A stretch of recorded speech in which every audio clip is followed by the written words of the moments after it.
I'm borderline diabetic. I'm not on any medication. Is it okay to occasionally put a drop of honey in tea? Yes, is the short answer. I think it is about the whole picture, isn't it? And obviously, we diagnose diabetes with a blood test called a HbA1c, and it's like the average of your sugars over a 3 month period. So it's about what you're doing consistently, and also your body's way of dealing with sugar. So how well your insulin is working.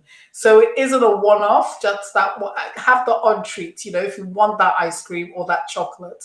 We need to live our lives whole. And as long as we're doing things, I read recently about an 80-20 rule. So as long as you're doing the right things 80% of the time, you can give yourself the occasional treat. And again, it's about that consistency.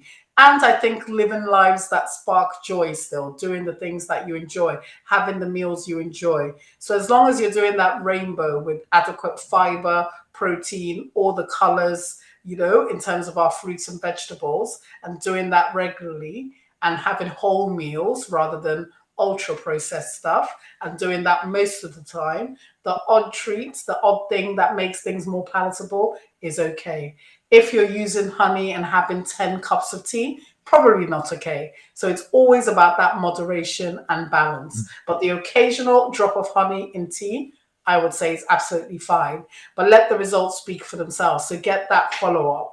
We recommend at least an annual test to check you're not creeping into that diabetes range. Some people are really working hard to make changes, so you may want to do that test more often, so every 6 months. So have a discussion with your GP about that. But yes, the occasional drop of honey in the context of balance elsewhere is, to me, absolutely fine. We can't be so stringent about these rules Yeah. because people just don't stick to them.